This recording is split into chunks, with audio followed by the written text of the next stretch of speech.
Mari kita lihat, bismillahirrahmanirrahim. Alam nashrah laka sadrak.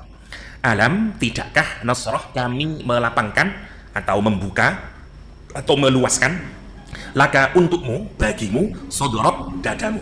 Yang pertama, susunan yang normal sebenarnya tidak seperti ayat ini. Normalnya mestinya alam nashrah sadraka laka, itu mestinya. Karena susunan normal itu kata kerja, baru kemudian siapa pelakunya, habis itu objeknya. Jumlah fi'liyah itu rumusnya fi'il, fa'il, maf'ul bih. Itu rumusnya. Ini nasrah, ada fi'ilnya sudah sama fa'il, mestinya kemudian diikuti dengan maf'ul bih, sadrak. Baru dikasih keterangan laka. Tapi ini menarik, lakanya ditarik ke depan. Sadraknya ditaruh di belakang. Yang awalnya alam nasrah sadraka laka menjadi alam nasrah laka sadrak. Apa fungsinya? Yang pertama, ini fungsinya untuk menunjukkan kedekatan. Selain menghadirkan makna spesial khusus hanya untuk kamu, yang mendapatkan lapang dada ini, yang dibuka dadanya, yang diluaskan dadanya, hanya engkau Muhammad, yang lain tidak. Karena itu didepankan untuk menghadirkan makna ihtisas, menghadirkan makna spesial. Kalau bahasa kerennya exclusively gitu, secara eksklusif hanya untukmu ya Rasulullah. Itu nomor satu. Yang kedua, untuk menunjukkan kedekatannya, closeness-nya Allah Subhanahu wa taala dengan Nabi Muhammad sallallahu alaihi wasallam. Sehingga menggunakan redaksi alam nasyrah laka sadrak, bukan alam nasrah sadraka laka gitu. Dan memang nanti kalau kita perhatikan, ini memang spesial hanya untuk Nabi Muhammad sallallahu alaihi wasallam. Nabi Musa alaihi salam harus berdoa untuk dilapangkan dadanya. Rabbi shrah li sadri wa yassir li amri. Nabi Musa alaihi salam punya kelemahan, kalau boleh disebut kelemahan, yaitu secara fisik beliau ini ada yang menyatakan stuttering. Jadi kalau ngomong tidak begitu lancar, kalau kemudian dia secara emosi naik. Rumusnya sebenarnya bukan hanya Nabi Musa, siapapun saja. Kita inilah kalau lagi marah atau kalau lagi emosi naik, itu ngomong tidak lancar. Nah gitu. Makanya diam dulu. Ya, karena terlampau emosi, terlampau senang, terlampau benci, terlampau marah. Nah, dalam kondisi yang kayak begitu, biasanya omongan kita tidak menjadi clear. Ya, kayak orang keburu-buru. Aku kalem. Nah, Nabi Musa itu orang yang kalau dijelek-jelekan agama ini, apalagi Allah dijelek-jelekan, nah dia cepat naiknya. Bukan marah dalam pengertian negatif, dia marah dalam pengertian positif. Dia orang yang tidak bisa cool dalam debat. Maksudnya gini, kalau kita, kan ada orang yang debat itu tetap cool, sehingga meskipun dihajar sana sini, dia tetap tidak terbawa emosinya. Nah itu tukang debat yang top itu ngoten, karena dia bisa mengendalikan emosinya, sehingga dia tetap bisa lancar. Karena orang yang kebawa emosi biasanya kemudian lupa, dia tidak bisa mengontrol lagi. Nah, Nabi Musa itu tipikal orang yang begitu. Nah, dia akan tahu, Nabi Musa tahu bahwa dia disuruh oleh Allah SWT untuk satu, mengajak Fir'aun dan bala tentaranya beriman, yang kedua, mengeluarkan Bani Israel dari Mesir. Itu tugasnya Nabi Musa.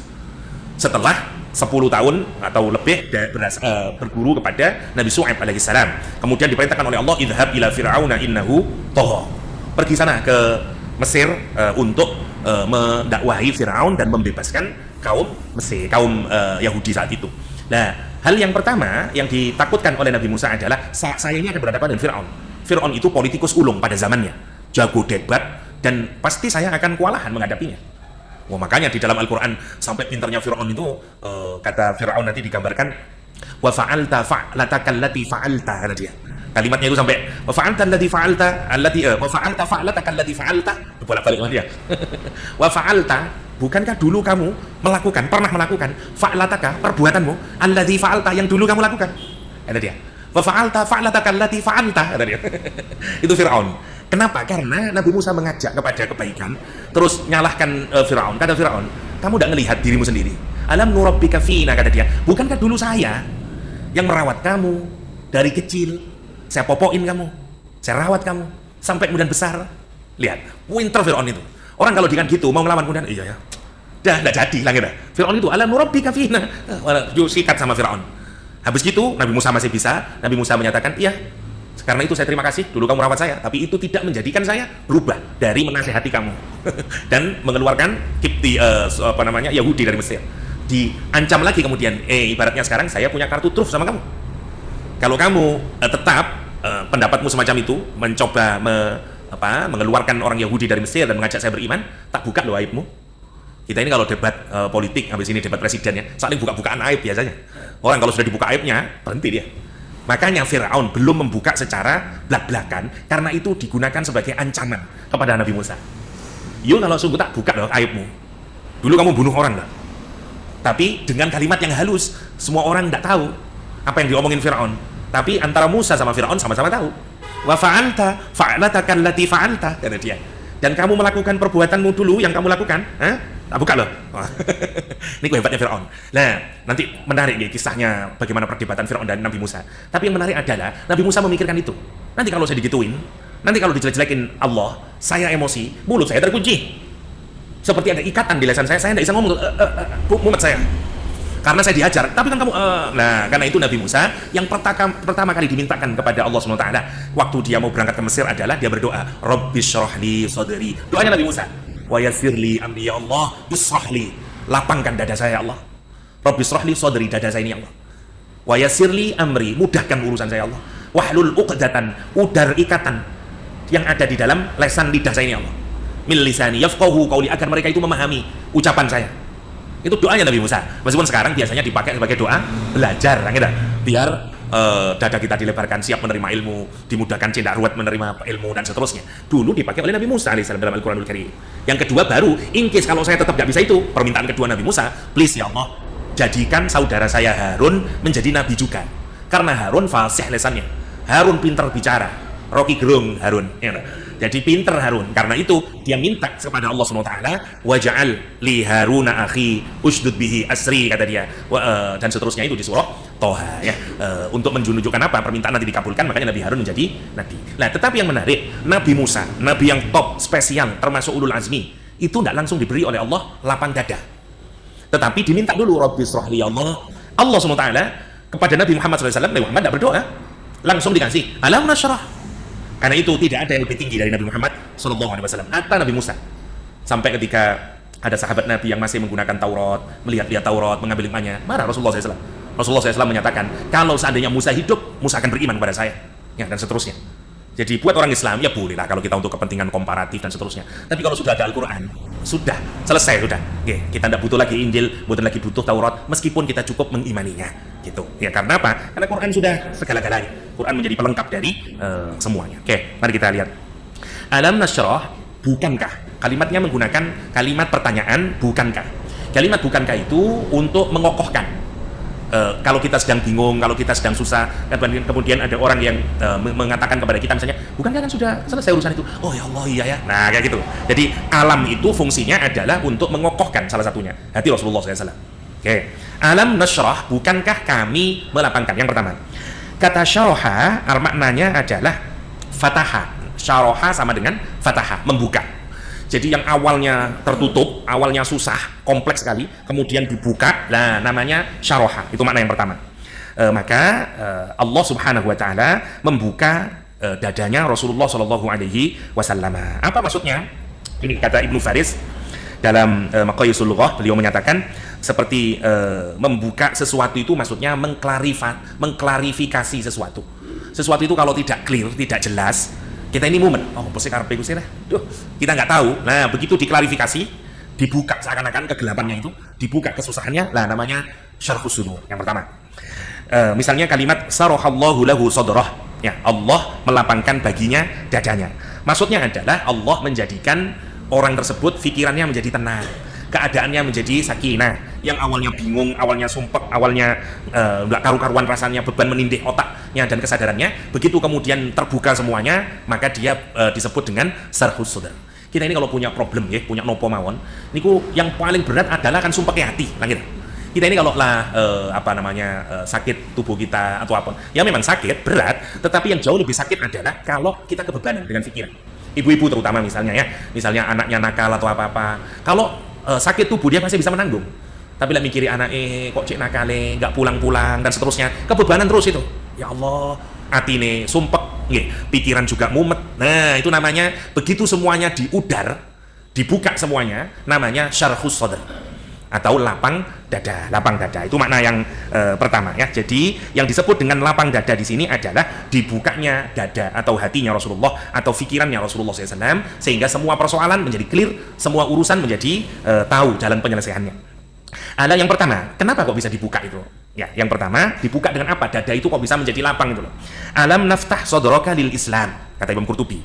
Yang membuat dada, membuat pikiran, membuat hati kita itu terbuka adalah ndak sumpek, mboten galau dan seterusnya adalah karena Islam. Islam itulah yang akan membuat dada kita menjadi lapang. Ya, misalnya Ibnu Abbas mengartikan dengan alam nulayyin laka qalbak. Bukankah kami melembutkan hatimu Muhammad?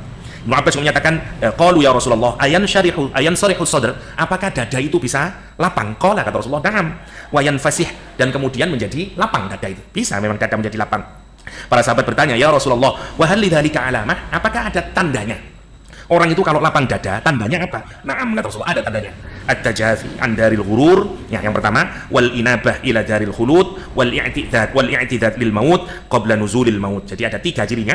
Satu, caranya adalah orang tidak tertipu dari dunia ini. Dia tidak tenggelam di dunia ini, bukan ketipu dengan hiruk pikuknya kehidupan dunia ini.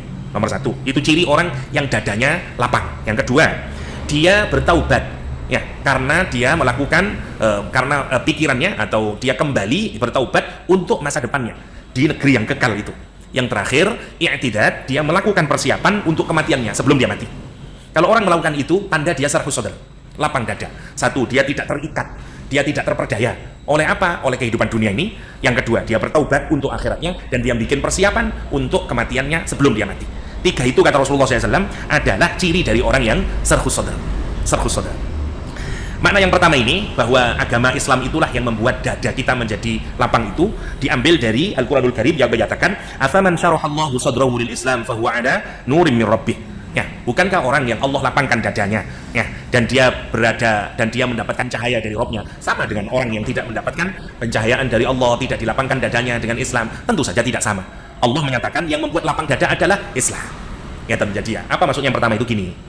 Sebenarnya kalau kita pikirkan nopo mawon, itu yang menjadi penyebab kita sedih atau bahagia sebenarnya adalah pikiran kita atau cara pandang, lebih tepatnya. Orang kampus menyebutkan perspektif.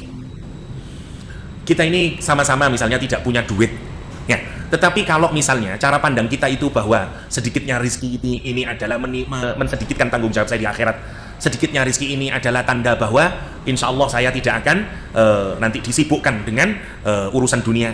Ya, tentu berbeda dengan orang yang memahami bahwa sedikitnya rezeki ini tanda saya dijauhkan dari Allah SWT. Sedikitnya rezeki ini tanda bahwa saya ini hina di mata masyarakat. Jadi kondisi yang sama akan disikapi secara berbeda tergantung dengan cara berpikir atau perspektif kita. Nah, kenapa tadi Islam kok membuat lapang dada? Karena Islam itu memberikan perspektif yang lain dalam melihat apapun saja. Sehingga apa yang nampaknya sumpek jadi mudah. Dengan apa? Dengan perspektif Islam. Makanya orang yang menjadi muslim, maka hidupnya menjadi lapang dia. Karena melihat apapun, lah, kalau dia mendapatkan kenikmatan, dia bersyukur sama Allah. Kalau dia mendapatkan kesusahan, dia bersabar kepada Allah SWT. Sehingga kemudian jadi lapang saja. Dua rezeki disyukuri, kurang rezeki disabari. Kan enak sebenarnya. Nah, sayangnya yang membuat kita itu tidak bahagia atau sempit dada kita adalah karena kita terserimpung dunia tadi itu. Sehingga Islam tidak bisa, pemahaman Islam kita kurang. Karena kita dikuasai oleh dunia. Lihatlah anak-anak atau masyarakat atau orang-orang yang jauh dari Islam itu. Gara-gara tidak bisa beli HP saja, bisa mencuri, bisa berzina, bisa melakukan apa-apa. Itu kan sebenarnya kenapa? Tanda dadanya sumpek, tanda sempit dadanya. Makanya tadi ciri pertama adalah dia tidak terserimpung oleh dunia yang menipu ini. Karena dia jauh lebih di atasnya. Itu poin yang pertama, ya. Jadi kalau kita kepingin dada kita itu menjadi lapang, cara pertama adalah Islam. Taslim sama Allah SWT, ya, pelajari agama ini, dan insya Allah agama ini akan memberikan perspektif kepada kita, cara pandang kepada kita, atau bahasanya Said Alatas adalah memberikan kepada kita world view, cara pandang dunia kita ini berbeda dengan orang di luar Islam. Masya Allah, ya, kalau kita pikirkan itu yang pertama. Dan banyak, kita mendapati ada banyak orang-orang yang menjadi rileks hidupnya, nyaman hidupnya, senang hidupnya, begitu dia masuk Islam. Kita ini gara-gara dari kecil sudah Islam, kayaknya belum pernah. Iya ya, apa Ustaz ya, misalnya kayak gitu. Sesekali lihatlah orang yang berada di luar Islam terus masuk Islam. Lihat responnya dia, gembiranya dia. Saya merasa lega. Selama ini saya kasih contoh satu lah. Saya neliti tentang jilbab dulu waktu zaman kuliah. Lah, saya teliti orang-orang muslimah yang menggunakan jilbab. Saya tanya, kenapa kamu menggunakan jilbab? Terus saya tanya yang kedua, bukankah jilbab itu adalah bentuk opresi, penindasan kepada kaum perempuan?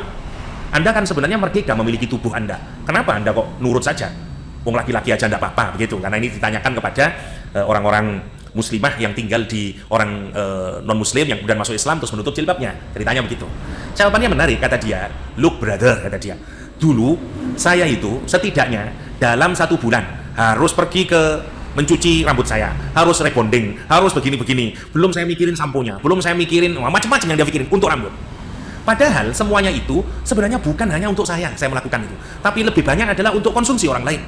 Agar saya dipandang cantik lah, agar saya rambut saya. Jadi saya itu sumpah hanya mikirin rambut saja. Satu, dari sisi finansial, saya sekian saya butuhkan duit untuk 1 bulan demi merawat rambut. Yang kedua, menghabiskan waktu buat saya, mulai menatanya, gininya, lah seterusnya kata dia. Dan pening kepala itu, begitu nanti ada apa, kelihatan tidak kurang baik dan seterusnya. Begitu saya masuk Islam, kata dia, semua problem saya tentang rambut itu selesai, kata dia. Dan saya dengerin itu, menarik, kata dia. Justru alih-alih, justru ketika saya tidak pakai jilbab, disitulah saya tertindas oleh barang-barang yang di kata dia, oleh para kapitalisme itu, yang menjajakan sampo, rebonding, dan seterusnya, ada dia. Saya terjajah oleh makhluk yang bernama laki-laki, karena dia meminta, saya meminta kepada saya rambutnya harus begini, harus begini, harus begini. Dan saya melakukan itu bukan untuk kesenangan saya, untuk kesenangan mereka. Dan seterusnya kata dia. Jadi alih-alih saya itu teropresi, kata dia, justru ketika saya berjilbab saya membebaskan diri saya. Yang ketiga, saya senang jawaban dia itu. Kata dia, dulu begitu rambut saya terbuka itu, orang itu ketika bertemu dengan saya, dia menghargai saya hanya sebagai tubuh, kata dia, sebagai makhluk yang bersifat ragawi. Jadi dia itu terpikat dengan saya hanya urusan ragawi. Saya ini seperti objek seksual mereka, kata dia. Padahal saya ini kan manusia, kata dia. Saya ini punya hati, saya ini punya. Kenapa saya kok tidak bisa dihargai sebagaimana laki-laki? Laki-laki kalau ketemu laki-laki, dia menghargai sesama manusia. Tapi begitu laki-laki ketemu perempuan, dia menghargai saya seperti barang. Saya dilihatnya sebagai objek seks, kata dia. Gara-gara saya bingung dengan rambut saya. Nah, maka begitu saya menggunakan jilbab, kata dia, saya ingin menegaskan, kamu kalau berlatih dengan saya, bukan sebagai objek seks. Saya ini makhluknya Allah. Saya sama dengan Anda. Wah, saya geleng-geleng dengerin, menarik. Ini saya itu seorang guru, guru madrasah di Manila sana. Saya tanyain, menarik jawabannya itu. Justru kata dia, berjilbab adalah pembebasan bagi saya, bukan opresi, kata dia. Menarik. Nah, kenapa begitu? Itu namanya sarfus sodr. Islam itu memberikan perspektif yang berbeda, yang membuat orang kemudian iya ya, dan seterusnya. Saya nonton TikTok, tiba-tiba masuk, kan tidak selalu temanya sama tuh. Masuk orang berpakaian mini, ya, perempuan, misalnya dadanya, terus betisnya, dia turun dari tangga, anginnya nyamperin, terus kasih resep. Mau aman? Nah, dikasih selotip, ya, yang nempel ke kulit, jadi bajunya yang kalau kena angin mau naik itu, ditutup gini ditutup. Nah, baik, saya tak lihat iklan itu, masya Allah, menungso gitu. Kalau kena angin dia bingung nutupi begini karena mau kesingkap. Tapi solusinya adalah selotip, bayangkan. Bukan solusinya itu, boy gaya jilbab lah beres toh. Mau angin kayak apapun nggak jadi masalah. Tapi namanya, jadi dia itu menjadi budak. Untuk siapa sih? Meskipun perempuan sendiri juga nggak suka sebenarnya. Hanya sukanya kenapa? Karena dia ditipu oleh apresiasi laki-laki. Wow, cantik, dia seneng. Padahal dia di luar ribet, dinginnya kedinginan dan seterusnya. Dia melakukan untuk siapa itu? Untuk matanya laki-laki. Kalau kita pikirkan, dia budak atau merdeka sebenarnya? Budak. Nah, gitu kalau dipikirkan. Jadi orang-orang yang mengaku dia liberate, dia liberal, sesungguhnya dialah yang sebenarnya menjadi budak. Masya Allah. Itu namanya yasrah sadrohu lil Islam. Apapun saja nanti, ini baru satu ajaran ya tentang jilbab. Nanti kalau kita lihat semua ajaran Islam itu dia membebaskan. Karena itu makanya sahabat Nabi yang diutus oleh Rasulullah SAW untuk menyampaikan surat Rasulullah kepada Kisra, yaitu kepada Kaisar Romawi, kepada Persian Empire pada saat itu, dia menyatakan ketika ditanya siapa Anda, kok berani-beraninya masuk kepada kerajaan kami, pakaian Anda compang-camping, ya, kuda Anda kuda yang murahan, siapa memang Anda ini? Kata dia, kami adalah kaum ya, yang mengentaskan perbudakan manusia atas manusia menjadi perbudakan manusia kepada, ada membudakkan diri hanya kepada Allah SWT. Kami mengeluarkan manusia dari perbudakan manusia atas manusia yang lain. Kalimatnya menarik ya, ketika dia berhadapan dengan Rustum, ya, Raja Persia saat itu. Oke, itu pendapat yang pertama. Pendapat yang kedua, maksudnya adalah mulia hukman wa ilman, riwayatnya Imam Hasan ya. Alam nasrah laka sadrak, qala, dipenuhi dada Rasulullah SAW itu dengan ilmu dan hikmah. Dengan ilmu dan hikmah. Sebenarnya yang sama saja maknanya. Isinya Quran ya ilmu dan hikmah. Jadi yang membuat dada kita ini luas adalah kalau kita punya ilmu, kalau kita punya hikmah. Saya kasih contoh. Jenengan tahu timur, barat, utara, selatan. Pergi ke Bondowoso, terus nggak tahu timur barat apa kata orang Jawa. Bingung aku dek ini, gak lor kidul aku. Kenapa? Itu baru arah bingung. Kalau saya tidak pernah bingung, karena dimanapun saya tidak tahu timur, barat, utara, selatan. Jadi tidak pernah bingung saya. Mau di Amerika sekalipun mana timur ya nggak tahu. Di Malang saya juga nggak tahu. Makanya kalau sholat saya harus nyari dulu mana, harus tanya orang atau lihat kompas baru. Tapi untuk nebak saya tidak tahu, saya justru yang heran. Kok bisa orang-orang tahu ya? Mana timur, mana barat? Saya nggak tahu. Niku wallahi saya nggak tahu, nggak ngerti loh. Nggak bisa. Ya, itu salah satu kelemahan. Ternyata ada orang yang begitu itu. Salah satunya nggih kula, ada kecerdasan yang di situ itu. Kanan, kiri, kurang itu sering salah. Jadi kalau bareng sama istri gonceng itu, kanan Mas, kanan. Kula ke sini, ditepuk kanan Mas, kanan.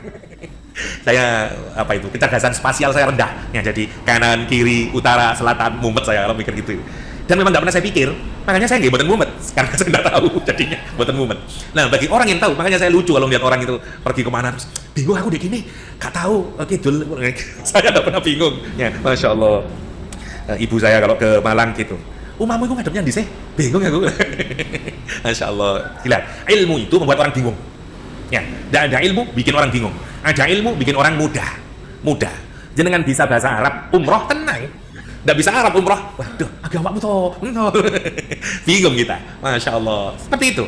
Jadi ilmu membuat sarhus sodar. Itu makna yang kedua ya. Jadi sarhus sodar dari kaitan ini adalah Allah memberikan ilmu, Allah memberikan hikmah pada Rasulullah Shallallahu Alaihi Wasallam. Oke, makna yang ketiga. Sarhus sodar dimaknai secara fisikal. Nah, ini yang secara fisikal. Meskipun sebagian ulama mengartikan ini pendapatnya lemah ya, tapi memang ada yang menyatakan sarhus sodar di situ adalah fisikal. Jadi dibelah dadanya Nabi. Jadi sarhus sodar dilapangkan dada, yakni adalah dibuka dadanya Rasulullah SAW. Dua kali peristiwanya terjadi pada Rasulullah SAW. Yang pertama adalah ketika Rasulullah masih kecil di rumahnya Halimah As-Sa'diyah. Halimah As-Sa'diyah punya anak laki-laki, teman bermainnya Rasulullah SAW. Singkat cerita, saat dia bermain, datang malaikat kepada Nabi Muhammad. Orang-orang teman-temannya Nabi Muhammad ketakutan, lari semuanya. Dan anaknya, kakaknya Nabi Muhammad dari saudara sesusuannya itu memperhatikan dari jauh. Bahkan katanya, saya melihat sendiri ya bagaimana dibukanya dada Nabi, kata dia. Jadi dia melihat dari jauh begitu sambil sembunyi. Malaikat itu membuka dadanya Rasulullah waktu Rasulullah masih kecil. Makanya dia lari kemudian kepada ibunya Halimah Sa'diyah dan menyatakan, adik saya dibunuh, adik saya dibunuh. Halimah kemudian lari dan mendapati Nabi Muhammad sedang duduk sendirian, karena selesai operasi nih. Makanya menurut anaknya Halimah, di dada Nabi ini wonten tanda nih, yang bekas seperti jahitan yang masih boten mulus, masih ada lah. Nggak tahu kayak apa ya, kita nggak tahu, tapi ada bekas. Karena itu katanya anaknya Halimah Sa'diyah itu, saya masih tahu ya lokasi tempatnya malaikat membelah dadamu. Katanya anaknya Halimah. Yang pertama. Yang kedua terjadi sebelum Isra Mi'raj. Ya, kita semuanya tahu, hadisnya panjang ya, hadis dari Abu Hurairah. Abu Hurairah itu suatu hari bertanya kepada Rasulullah Shallallahu Alaihi Wasallam, dan pertanyaan itu saya singkatkan saja, wahai Rasulullah, apakah yang mula-mula engkau lihat dari urusan kenabian ini? Katanya Abu Hurairah radhiyallahu anhu. Ya, baru nanti diceritakan oleh Rasulullah SAW. Ya, kata Rasulullah, inni lafis sakhra ibna asra sinina wa asyur wa idza bikalamin fawqa ra'si, dan seterusnya itu. Nabi menceritakan bagaimana keadaan Rasulullah SAW yang kemudian dibelah dadanya. Saya tidak memperpanjangnya. Dibelah dadanya, kemudian ada hadis yang menyatakan malaikat seperti burung, ada yang menyatakan enggak, malaikatnya ahua, dia kayaknya. Terus dibelah dadanya Rasulullah, dikeluarkan jantungnya, hatinya, kemudian dibasuh dengan air zam-zam, dimasukkan kembali, diisi dengan kebaikan ya, yang jelas diisi apa? Lupa saya, hikmah atau ilmu. Adkhil ar-ra'fah war-rahmah. Jadi masukkan kepadanya ar-ra'fah war-rahmah, rasa belas kasihan dan kasih sayang kepada di dalam dada Rasulullah Shallallahu Alaihi Wasallam. Jadi yang kedua pendapatnya adalah dibelah beneran. Jadi alam nasrah maknanya dua, secara mudah. Satu, pembelahan dalam pengertian non fisik, yaitu diluaskan dada, diluaskan berpikir, dibuka hati Rasulullah, dibuka pemikirannya sehingga mampu menyelesaikan apapun, tahu bagaimana cara solusinya dan seterusnya. Yang kedua adalah benar-benar dibuka dadanya. Maka orang, kalau hikmahnya buat kita, kalau kita kepingin sarhus sadr adalah pelajari Al-Quran, punya ilmu. Kalau kita ini makin punya ilmu, makin berinteraksi dengan Quran, insya Allah itu yang akan membuat lapangnya dada kita. Alam nasrah, orang itu benar ya, dalam Al-Quranul Karim ada orang itu yang gambarannya di dalam Al-Quranul Karim, ada orang yang tidak pernah tentram hatinya itu dalam kaitannya dengan agama, selalu bertanya terus. Ya, tapi begini kenapa ya? Tapi kok gini kenapa ya? Sehingga dia tidak punya perasaan tentram dan agama itu.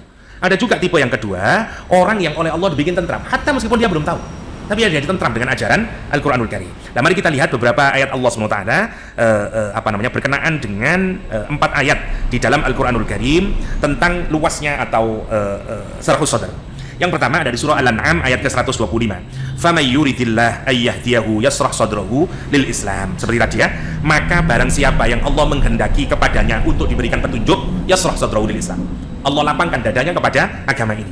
Wa may yurid ayyudillahu yaj'al sadrahu, tapi siapa yang Allah kehendaki untuk disesatkan, maka Allah jadikan dadanya ini dhayyikan harajan ka'annama yas'adu fis sama, yas'adu fis sama.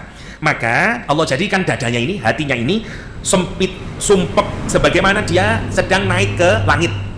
Kita ini kalau naik ke langit ya, atau naik ke ketinggian, semakin lama semakin sempit rasanya, panas dada, ambaan makin panas. Nah, orang itu kalau dikendaki dalam kesesatan, gambarannya sebenarnya tidak makin bahagia hidupnya, makin sumpah. Quran menggambarkan seperti orang yang sedang naik ke atas langit. Kita ini bahkan harus hati-hati kalau naik gunung yang sangat tinggi. Wah, itu harus tidak punya penyakit ini dan seterusnya. Karena semakin tinggi oksigen semakin berkurang dan seterusnya. Wallahu alam, dulu zaman saya kuliah itu ngelesin ngaji pilotnya, pilot masih sekolah pilot, kata dia. Kita ini kalau naik terbang Solo, Pak Ustadz, kata dia. Terus sebelum boleh membawa pesawat sendiri kan harus sekian ribu, apalah, ya terbang Solo. Nah, ternyata kita ini kalau naik semakin tinggi, itu oksigen yang masuk ke otak sedikit. Dan kita ini makanya semua peralatan yang ada di pesawat itu harus kita hafal di luar kepala. Nggak boleh pakai mikir, kita tahu kalau ini begini. Nah, itu ngetesnya kadang kita ini kalau naik ke atas ditanyain perkalian. Ternyata beda Pak Ustadz. Ini katanya, nggak tahu saya benar atau enggak, tapi kata si pilot itu dia cerita. Kalau saya ditanyain perkalian di atas dengan perkalian di bawah itu beda. Kalau di bawah mudah, ada dia, kalau di atas itu bisa lupa itu 2 kali 2 apa? Karena kata dia begitu. Wallahu a'lam. Karena itu makanya kalau dapat informasi dia sudah harus benar-benar di luar kepala ya. Sekian banyak peralatan itu karena kalau kita semakin tinggi memang semakin sedikit oksigennya dan seterusnya ya. Mungkin kalau benar-benar dicoba ya oksigennya dikurangi atau apa, konsentrasi kita menjadi berubah ya. Oke. Berbeda kalau kita dalam pesawat kan nyaman karena ada oksigennya nih. Ya, tetap ingat kita. Oke. Tapi semakin ke atas semakin sempit rasanya. Itu kata Al-Qur'an. Kadzalika yaj'alullahu rijsa 'alal ladzina la yu'minun, surat Al-An'am. Jadi yang pertama Allah itu membuka dadanya orang untuk melakukan perbuatan ketaatan kepada Allah SWT. Siapa yang mentaati Allah, Allah buka itu berarti dadanya. Yang kedua, surat Az-Zumar. Afaman sarahallahu sadrahu lil Islam fahuwa ala nurin min rabbi fawailul lil qasiyati qulubuhum min dzikrillah ulaika fi dhalalim mubin. Ya. Tadi ya, siapakah apakah sama orang yang Allah buka dadanya kepada Islam dan dia berada dalam cahayanya Allah Subhanahu wa taala sama dengan orang yang enggak? Tentu saja enggak. Fawailul lil qasiyati, maka celakalah bagi orang yang keras hatinya, kata Allah Subhanahu wa taala. Jadi dari dua ayat ini sebenarnya kalau kita perhatikan apa yang membuat orang menjadi luas dadanya? Islam. Ya, sama-sama. Ayat pertama sama kedua tadi ini, ya Al-An'am dan Az-Zumar ini sama-sama yasrah sadrahu lil Islam. Yang terakhir, yang ketiga, ada 4 ya. Yang ketiga kisahnya Nabi Musa tadi. Ya, jadi berat dadanya tadi. Nah, ini bukan kaitannya dengan Islam, tapi kaitannya dengan pengalaman yang sangat menyusahkan atau apa, sehingga membuat dada itu merasa berat dan kemudian butuh apa? Bantuan Allah SWT ya, sehingga kemudian menjadi lembut hatinya. Oke. Yang terakhir di ayat ini, alam nasrah laka sadrak. Alam nasrah laka sadrak. Oke. Alam nasrah laka sadrak wa wada'na anka wizrak. Wa wada'na anka wizrak. Wada'a itu berasal dari kata kalau kita mengambil sesuatu terus kita letakkan di tempat yang berbeda. Jadi kita ngambil, kemudian diletakkan. Nah, misalnya kita ngambil dari bawah nih, kita angkat, kita letakkan di meja ini. Namanya wada'a. Okay? Wa wada'na anka wizrak, kata Al-Quran. Dan kami ya ngambil bebannya itu, ya, kemudian diletakkan di tempat yang lain. Apa? Wa wada'na anka wizrak. Perhatikan dulu dari kata wizrak dulu ya. Jadi wizrak itu maknanya beban. Beban itu dalam bahasa Al-Quran ada macam-macam. Ada thaqal, mithqala dzarratin khairan yara, thaqlun atau mithqal ya. Ada himl ya, hamlun ya, orang yang disebut dengan hamil, dan ada wizrun, orangnya disebut dengan azar ya, misalnya, dan seterusnya. Nah, bedanya adalah kalau disebut dengan hamil atau beban hamlun ya, itu beban yang masih orang kebanyakan mampu menanggung. Namanya hamil. Namanya hamil. Hamil adalah orang yang membawa beban, tapi bebannya masih mampu ditanggung. Kan itu betul-betul ibu-ibu waktu hamil merasa aku gak kuat, aku mengandungnya itu, membawa bebannya itu. Enggak, dia masih beban, masih mampu untuk dibawa. Namanya hamil. Tapi kalau wizrun itu beban yang sangat berat yang kemudian akan membuat punggung itu retak. Namanya wizrun. Saking beratnya berarti ya. Quran menyatakan wa wada'na anka wizra. Dan kami angkat, kami ambil beban itu yang menindihmu selama ini, yang berat banget, angka darimu. Lagi-lagi angkanya didahulukan untuk apa tadi? Menghadirkan makna eksklusif. Sebagai mufassir mengartikan, Anas misalnya mengartikan halalna wa hatatna, sama ya, mengurai ya. Jadi beban yang menindih Nabi itu namanya wizrun ya. Diangkat, dilepaskan ya oleh Allah SWT. Alladzi anqadha dhahrak, yang beban tersebut angqadha, membebani, ya, memberatkan dhahrak punggungmu. Kata Rasulullah, kata Al-Qur'anul Karim. Mari kita lihat ya. Jadi bahasa sekarang mungkin wadha'a itu take off, mengambil, ya, mengambil darimu, oke.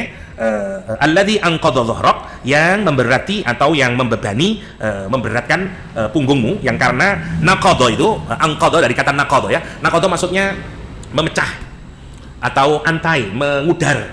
Jadi kalau sesuatu yang terikat gini kemudian kita lepaskan, itu namanya to antai, ya, namanya naqadha. Ada juga maknanya misalnya melepas atau menghentikan perjanjian. Ya, sama, misalnya ada ikatan kemudian kita lepaskan itu perjanjiannya, udah tidak ada ikatan lagi saya dengan kamu. Nah, itu juga namanya naqadha. Anqadha berarti ini ada seakan-akan beban yang sangat berat mendidik Nabi Muhammad di punggungnya, dan setelah itu diambilnya. Tentu dhahrak di sini atau punggung Rasulullah SAW maksudnya adalah simbolik saja, tidak benar-benar ada beban yang sangat berat berada di punggungnya Rasulullah SAW yang kemudian akan membuat patah punggungnya Nabi. Enggak, ini simbol saja. Para ulama kemudian mendefinisikan apa terus beban berat yang menindih Rasulullah SAW itu apa, yang kemudian kata Allah alladzi anqadha dhahrak ini. Yang pertama, para ulama mengartikan yang pertama adalah usaha Nabi untuk mencari kebenaran dan tujuan hidup. Kita tahu semuanya, Nabi itu selalu merasa tidak nyaman, dan dia terus berefleksi, terus mencari, terus memikirkan, ya, bagaimana penyelesaiannya ini. Anak yatim dibully, anak yatim dihardik, para janda nggak ada yang menolong, kemiskinan akut, orang-orang budak dihukum, dipenjara, dibunuh, ya, orang yang kaya sangat zalim, perdagangan hancur dan karuan, dan itu dipikirkan oleh Rasulullah SAW. Dan Rasul mencari solusinya kayak apa? Bagaimana saya bisa menyelesaikan semuanya itu? Nah, makanya Rasulullah SAW sumpah memikirkan itu semuanya, dan terasa berat bagi dadanya Rasulullah SAW, sampai digambarkan Rasulullah itu naik ke atas gunung Hira untuk menyelesaikan persoalan. Itu disebut dengan wa wajadaka dhallan fahada. Jadi beban mikir bagaimana ini bisa masyarakat ini bisa kembali lagi menjadi baik, ada solusinya. Ini Muhammad. Saya mawon Muhammad mikirin nopo namine lari-lari teng pondok nih. Ngerubah model iki gawe pertama ngikut, oke lah kita coba model nopo namine Al-Miftah Sidogiri, hafal anak-anak, tapi begitu praktek nggak bisa baca kitab. Ini apa yang salah, saya kumpulin guru, kita mikir itu, dan mumet diapakno ya biar bisa ini. Masya Allah ya, kita itu baru mikir tentang bagaimana anak-anak santri itu bisa memahami teks dalam bahasa Arab. Itu saja bikin pusing, gonta-ganti metode lah, beginilah, saking kepinginnya bisa lah gitu. Masya Allah. Bagaimana lagi kalau kita mikir benar-benar gimana masyarakat, gimana ekonomi ini bisa baik, dan seterusnya. Itu yang dimaksudkan kenapa Rasulullah SAW digambarkan punya beban yang sangat berat. Yang kedua, sama prinsipnya Rasulullah SAW itu ikut serta dalam kegiatan namanya dulu Hilful Fudul atau Hilful Fudul, ya, atau perjanjian yang bersih atau perjanjian yang diberkahi. Nah, itu kalau sekarang seperti yayasan atau seperti LSM-nya Rasulullah SAW dulu, yang fokusnya adalah untuk membantu mereka yang lemah, mereka yang macam-macam itu, ya, itu Hilful Fudul. Nabi di sana, dan terus menerus itu, jadi semuanya menjadi bebannya seakan-akan, karena mikirin bagaimana yang sana belum, yang fakir yang sana belum dikasih makan itu, yang sana, wah itu namanya anqadha dhahrak. Yang ketiga, ada yang menafsiri beban Nabi pada saat itu adalah terputusnya wahyu. Jadi ketika di surah Ad-Duha, Al-Quran boten mudun-mudun, sumpek Rasulullah, sumpeknya itu digambarkan dengan wizrun. Yang keempat, penghinaan dari orang-orang kafir yang menghina Rasulullah SAW dengan berbagai macamnya omongan, ucapan yang jelek-jelek. Quran bahkan menyatakan walaqad na'lamu annaka yadhiqu sadruk bima yaqulun, dan sesungguhnya kami tahu bahwa dadamu sempit disebabkan oleh ucapan yang mereka ucapkan, kritik yang mereka ucapkan, hinaan yang mereka ucapkan. Nah, nomor 4 saya cepatkan. Nomor 5, menjadi nabi terakhir, karena Nabi berpikir ini kalau saya tidak sampai bisa menyampaikan risalah ini dengan sempurna, terus bagaimana? Saya ini nabi terakhir, setelah saya tidak ada nabi lagi. Lah kalau sampai tidak ada yang menerima dakwah ini, terus tidak ada yang sampai menjaga dakwah ini, dan seterusnya, semua orang akan masuk neraka semuanya sampai yaumul kiamah. Dan itu beban buat Nabi, karena Nabi terakhir. Kalau Nabi tidak terakhir masih berpikir, yalah nanti, tapi kan masih ada Nabi berikutnya yang akan menggantikan saya. Tapi kalau menjadi Nabi terakhir, itu menjadi beban yang lebih berat lagi, namanya wizrun. Yang terakhir adalah kesalahan yang dilakukan oleh Rasulullah SAW. Tapi ini bukan kesalahan dalam pengertian seperti kita, ya. Apa yang dianggap oleh Allah sebagai kesalahan, meskipun menurut kita atau menurut hukum fikih bukanlah kesalahan. Seperti misalnya bermuka masam kepada Abdullah misalnya, ya, yang datang kepada Rasulullah SAW, ya. napa namine abasa wa tawalla anja'ahul a'ma. Tapi itu difikir oleh Rasulullah, ya Allah salah saya dan seterusnya, dan kesalahan itu terasa sebagai beban yang sangat berat. Itu maksudnya wa wada'na anka wizra. Oke. Jadi Allah SWT di ayat ini mengawali dari pernyataan bahwa Allah Subhanahu wa taala melapangkan dadanya Nabi Muhammad SAW dengan Islam, dengan hidayah dan seterusnya, sehingga persoalan apapun bisa diselesaikan. Dan Quran menyatakan beban berat yang mendidikmu serah kuangkan. Nah, apalagi indikasi yang kedua oleh Allah SWT, wa rafa'na laka dzikrak, dan kami tinggikan bagimu ucapanmu atau sebutanmu, ya, atau namamu, sebutan namanya Nabi Muhammad SAW. Kita kalau memikirkan begini, masya Allah, ya, tidak ada nama yang lebih tinggi dari namanya Rasulullah SAW. Yang pertama, setiap kita membaca syahadat tidak sah kalau tidak menggandengkan dengan asyhadu anna Muhammadan Rasulullah. Jadi nama Allah itu disandingkan dengan nama Nabi Muhammad SAW. Kemuliaan apa itu kalau bukan kemuliaan yang paling tertinggi yang bisa diraih oleh makhluk, Satu, yang pertama. Yang kedua, nama Nabi Muhammad itu tidak pernah berhenti disebut, karena itu disebut rafa'na. Kenapa? Karena setiap azan orang itu membaca asyhadu anna Muhammadar Rasulullah. Azan di sini selesai, azan di tempat yang lain muncul. Ada tempat lain selesai, di tempat yang lain lagi muncul. Terus begitu 24 jam di seluruh dunia ini. Karena perselisihan waktu setiap tempat itu nanti selalu akan ada orang adzan. Ya, masya Allah, ya, karena tidak pernah satu detik pun ibaratnya nama Nabi Muhammad tidak disebut Allah. Belum lagi orang yang membaca sholawat. Belum lagi setiap orang yang ditinggikan namanya oleh Allah. Bahkan dia menjadi nama yang paling terbanyak di dunia dipakai, yaitu nama Muhammad. Itu yang disebut dengan wa rafa'na laka dzikrak. Bahkan Allah Subhanahu wa taala untuk meninggikan derajat Nabi Muhammad SAW memberikan persyaratan ketaatan kita ini, kalau mau masuk surga tidak hanya cukup dengan taat kepada Allah, tapi juga taat kepada Rasulullah SAW. Ya, jadi dia diikat satu sama lain. May yuti'ir rasul faqad ata Allah. Siapa yang mentaati Rasulullah SAW, sesungguhnya dia telah mentaati Allah Subhanahu wa ta'ala. Masya Allah. Allah membacakan sholawat untuk Nabi Muhammad. Ini juga bagian dari wa rafa'na laka dzikrak. Innallaha wa malaikatahu yusholluna 'alan nabi ya ayyuhalladzina amanu shallu 'alaihi wa sallimu taslima. Ditinggikan derajat Rasulullah sallallahu alaihi wasallam. Ya. Baru ayat ke-5, 6 dan seterusnya masuk kita ke dalam teorinya. Teorinya adalah fa inna ma'al usri yusra, Ini teorinya, ya. Jadi beban yang dihadapi Rasulullah SAW itu ada beban yang bersifat fisik, mulai dari beban finansial, mulai beban keluarga, mulai macam-macam, ya, beban Rasulullah baik fisik atau non fisik. Tetapi semuanya diberikan kemudahan oleh Allah SWT. Allah memberitahukan kepada kita semuanya bagaimana Allah memberikan jalan kemudahan kepada Rasulullah. Miskin dinikahkan dengan Khadijah, ya, tidak tahu jalan pulang diantar oleh Abu Jahal pada saat itu, dan seterusnya, ya, sebagaimana bahasan kita surat Ad-Duha. Dan di surah An-Sarah ini atau Al-Insyirah kita diingatkan lagi bahwa bagaimana beban yang menindih Rasulullah SAW secara non fisik juga dikasihkan jalan keluarnya oleh Allah SWT. Apa intinya? Bahwa Islam, ilmu adalah jalan yang akan membuat dada kita ini lebar, sarhus sadar. Karena jika tidak dengan Islam, jika tidak dengan ilmu, maka sebanyak apapun kita memiliki harta benda dalam kehidupan dunia ini, sesungguhnya kita tidak akan pernah mendapatkan ketenangan, tidak pernah mendapatkan sarhus sadar atau lapang dada kita. Salah satu caranya hanyalah kembali kepada petunjuk Allah Subhanahu wa taala, sebagaimana Rasulullah SAW diberikan kemudahan demi kemudahan oleh Allah Subhanahu wa taala. Insyaallah kita lanjutkan di poin utamanya dari surah ini, inna ma'al usri yusra, di pertemuan mendatang.